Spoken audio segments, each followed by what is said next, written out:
My graphic designer friends are gonna hate me for saying this. If you're like level 1, bro, just go. One of the questions I got asked recently on my Instagram, which you should go follow me on, by the way, and send me more questions, is the guy wanted to know what to spend his money on as a DJ, whether it was like logo or press shots or a press kit, and what he needed to spend money on and when. And so what I'm going to cover in this video is what you should actually invest your money into at different stages in your DJ career, because there's so many things you get, like your logo, your press shots, how much money you should be spending on your press shots, a website, a press kit, a bio, all of this stuff. And look, a lot of it's not fucking cheap, so I'm going to try and save you guys some money so you can spend the right money at the right time and not get something that you don't need that no one's going to ask for.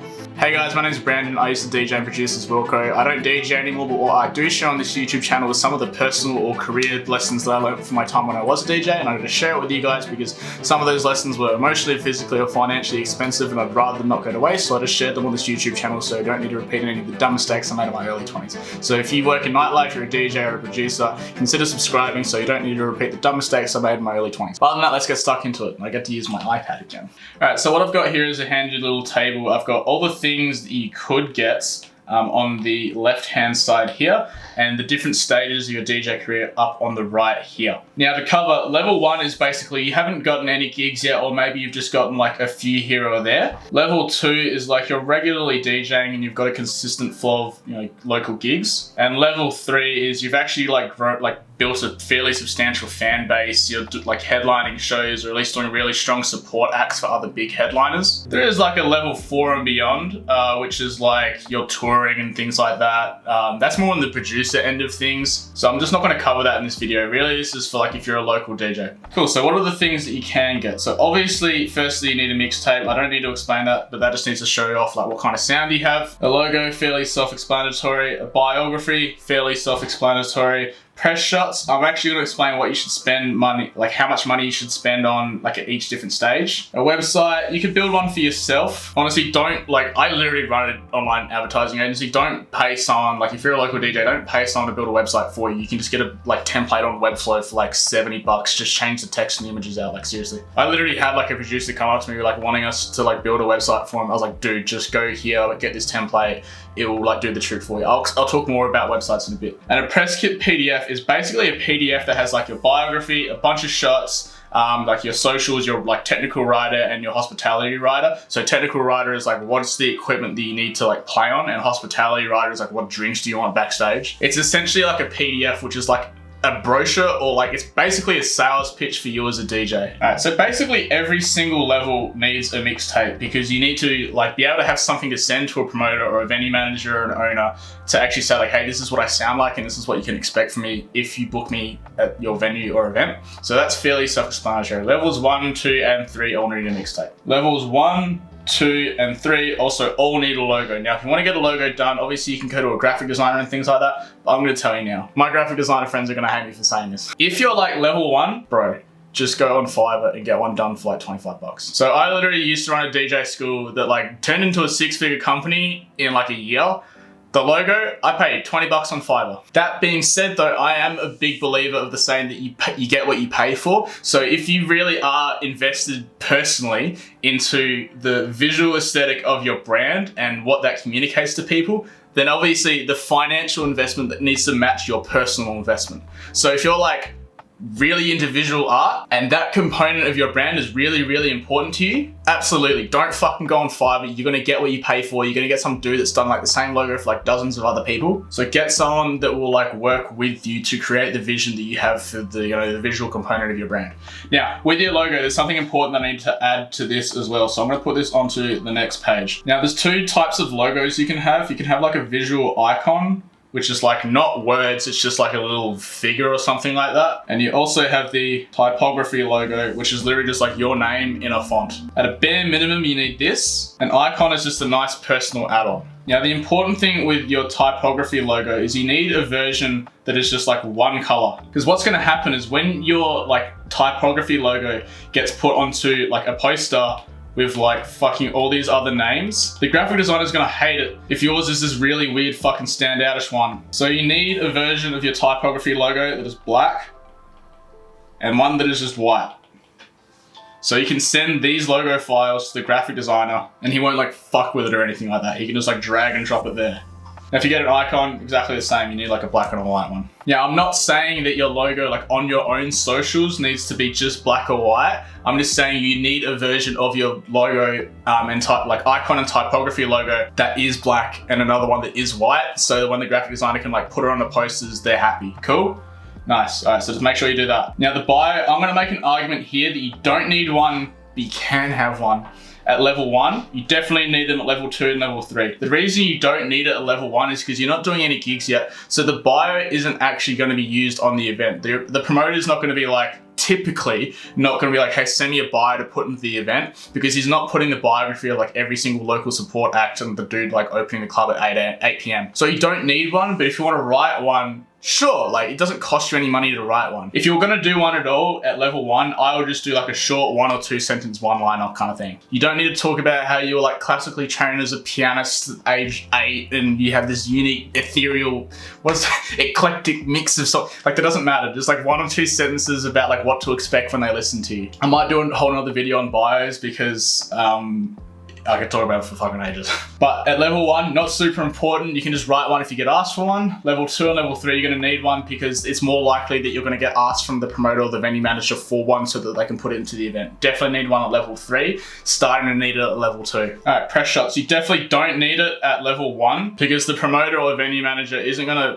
they're not booking for like any like support acts or putting you on any posters or anything like that. So you don't need to spend any money on press shots. Am I saying you can't or you're not allowed to? No. I'm just saying if you want to make the most of your money and not have to spend fucking hundreds of dollars on a photographer and a studio hiring and all that shit, just don't do it at level 1 because you're not going to get asked for it yet. By the time you do get asked for it at level 2, it's probably, your brand's going to be entirely fucking different and you can't use the press shots from level 1 anymore. So in an ideal world, level 1, be sensible with money, don't spend any money on it, or just spend a fucking tiny bit. Find a friend that will do it for cheap and just like have them ready. Just in case, because you're probably not going to get asked for it. But if you're just like, Brandon, I want cool fucking photos, I'm not your dad. Do what you fucking want. You're a grown up. Make your own decisions. Now, level 2, you need to invest a little bit more into your press shots. And level 3, you start spending like up there. And it just increases as your brand grows. Now, same thing, or at least similar thing with your like press shots with your logo. Oh, fucking running out of space. Now, with your press shots, bare minimum, you just need one on like a plain black or white backdrop. Now, the reason for that is so that they can like, if you're here, the graphic designer needs to be able to like magic wand you out of the background and drop you onto the poster like that. And they can't do that if you've got like a background like this where there's like all this shit behind me. Like it's really hard to crop me out. So give the designer a fucking break. Have a plain black or white background, whatever will make it easier to crop you out. So if you're wearing a black shirt, do it on a white backdrop. If you're wearing a white shirt, do it on a black backdrop, whatever. Just so they can easily like magic wand you out of that photo and drop you on the posters if they need to. Now it isn't absolutely necessary and it typically gets a little bit more expensive, but on top of that like black or white plain backdrop, you can do location shots.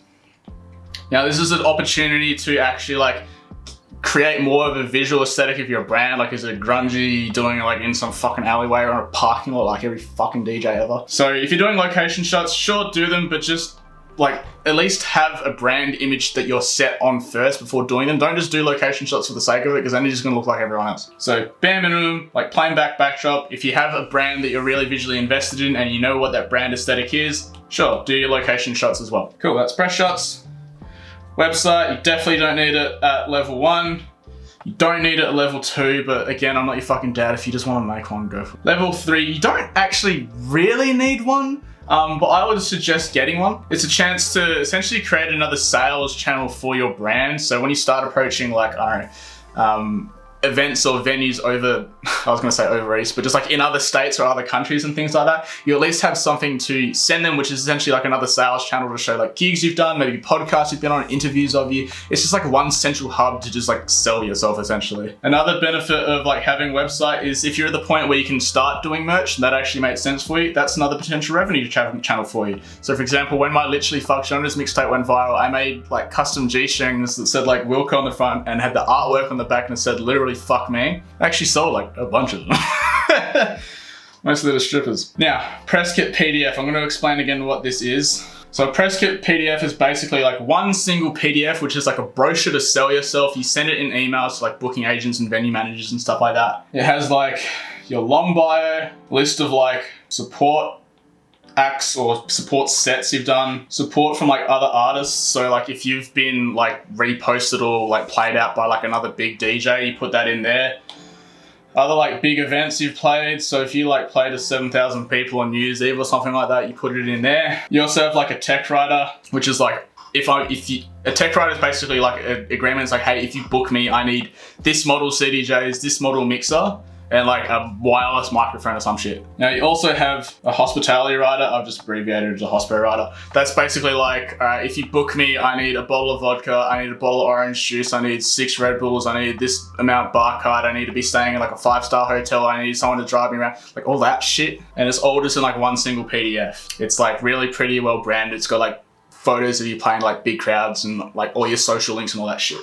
Basically a brochure for you as a DJ. Absolutely do not fucking do one at level 1. Absolutely do not fucking do one at level 2. At level 3, you can start doing it. If you do this at level 1 and send it to someone, they're gonna think you're a fucking joke and they're not gonna book you.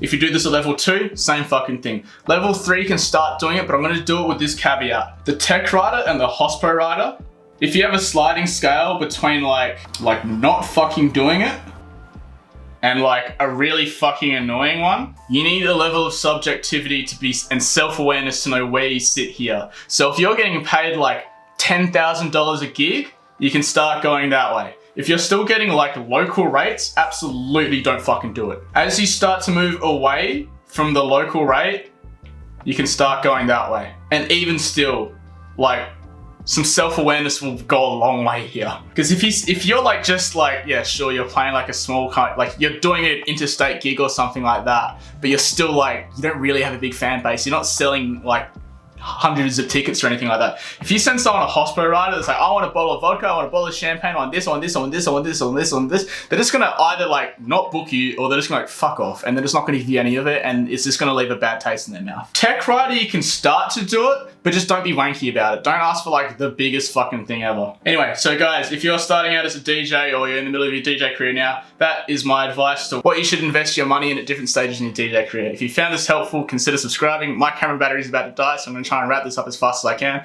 Have a nice day.